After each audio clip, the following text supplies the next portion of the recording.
সকলকে স্বাগত জানাই একটি নতুন ভিডিওতে। সামনে শিবরাত্রি চলেই এসেছে, প্রায় আর একটা সপ্তাহ বাকি। তো কবে ঠিক সময় যে তোমরা জল ঢালবে, কোন সময়টা তোমাদের জন্য সঠিক, সেই জন্যই আমি এই ভিডিওটা তৈরি করেছি সকলের সুবিধের জন্য। এবছর কিন্তু দুদিন পড়েছে, 8 তারিখ এবং 9 তারিখ মার্চ মাসের 2024 সালে। তো 2024 সালে 8 তারিখ না 9 তারিখ তোমরা জল ঢালবে, কখন আমাদের এই চতুর্দশী লেগেছে, তার জন্য কিন্তু এই ভিডিওটা দেখতে হবে। তো ওং নমঃ শিবায়, ওং নমঃ শিবায়, ওং নমঃ শিবায়, এই যে মন্ত্রটা, এটা কিন্তু বীজ মন্ত্র, আর এটা হলো শিব প্রণাম মন্ত্র। আর এটাই কিন্তু এটাতেই ভগবান কিন্তু মানে সন্তুষ্ট হয়। আর আজকে আমি তোমাদের বলবো 9টা 57 থেকে 9 তারিখ 6টা 17 মিনিট পর্যন্ত কিন্তু এই চতুর্দশী থাকছে।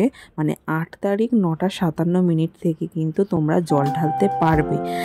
আর পরদিন মানে 9 তারিখ সন্ধ্যা 6টা 17 পর্যন্ত এই সময়টা থাকবে চতুর্দশী।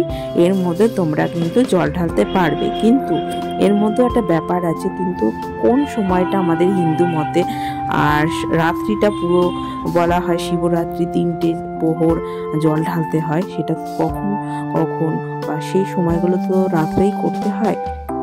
তো আমি এটাই বলবো, আমাদের কিন্তু হিন্দু শাস্ত্র অনুযায়ী আমাদের কিন্তু 8 তারিখটাই মানা উচিত। কারণ একটাই 8 তারিখ সারা দিনটা পাচ্ছ, এবার চতুর্দশীটা পড়লে তোমরা জল ঢাললে, কেউ কেউ রাত্রি জাগে, তো অনেকেই জাগতে পারে না, কিন্তু যারা জাগতে পারে তাদের জন্য মেনলি বলা।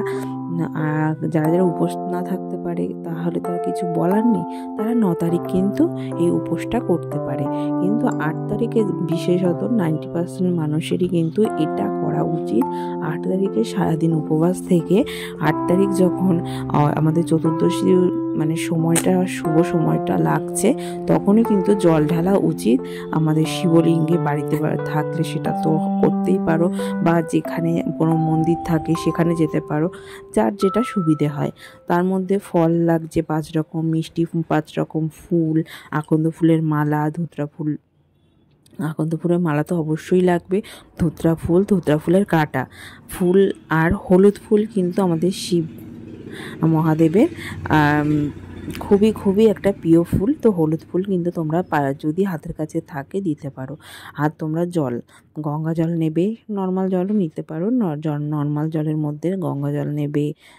তারপরে এদিকে সিদ্ধি নেবে, একটু ঘি, মধু, একটু দই নেবে, টক দই অবশ্যই নিয়ে, একটা আর ডাবের জল নেবে, নিয়ে একটা যে শিবের মাথায় জল ঢালবে সেই কিন্তু একটা সরঞ্জাম। আর অবশ্যই এটা কিন্তু একটা কাঁসার পাত্র, মানে ঘটি বা কাঁসার মানে কাঁসা পিতল হয় না, সেই সমস্ত নিলে তোমাদের কিন্তু এটা ভালো হয়। এবার যাদের না থাকে তারা স্টিলের কিছুতে করে, সেটা সমস্যা নেই, কিন্তু মেন যেটা জিনিস বলার, ওইটা কিন্তু তোমরা একটু মাথায় রাখবে। যদি তোমাদের কাছে হাতের কাছে কাঁসা পিতলের জিনিস থাকে তাহলে খুব ভালো হয়। আর মঙ্গল প্রদীপ জ্বালবে, ধূপধুনা দেবে, আর তোমাদের মনস্কামনা করবে। আর 3 বার কিন্তু অবশ্যই জল ঢালবে, তখন বলবে ওং নমঃ শিবায়, ওং নমঃ শিবায়, ওং নমঃ শিবায়। এটাতেই আমাদের মহাদেব সন্তুষ্ট।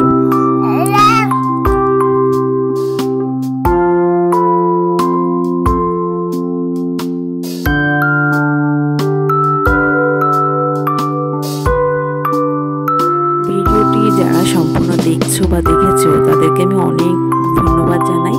আর ভিডিওর মাধ্যমে যদি কিছু ভুলভ্রান্তি হয়ে থাকে ক্ষমা করে দিও সকলে, মানুষ মাত্রই ভুল হয়। আমি এইটুখানি চেষ্টা করলাম তোমাদের সকলের সাথে শেয়ার করার। অনেকে এরকম তো সার্চ করে দেখে, তো আমার মনে হলো তোমাদের সকলের সাথে শেয়ার করি, তার জন্যই শেয়ার করলাম। আর মহাদেব তো আমি ভিডিওটা করছি, আমার বাড়িতেও আছে, অবশ্যই পুজো দেব, আর তোমাদেরকেও আমি একটা ভিডিওর মাধ্যমে জানালাম, আর কিছুই না। আর তোমরা কিন্তু মহাদেবকে তোমাদের সকলের মনস্কামনা অবশ্যই বলবে, ভালোভাবে পুজো দাও, তোমাদের ভালো কাটুক শিবরাত্রি।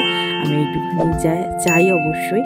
আগেও আমি একটা ভিডিও শেয়ার করেছি, তোমরা যারা দেখেছো অসংখ্য ধন্যবাদ। এই ভিডিওটাও দেখো, ভালো লাগবে।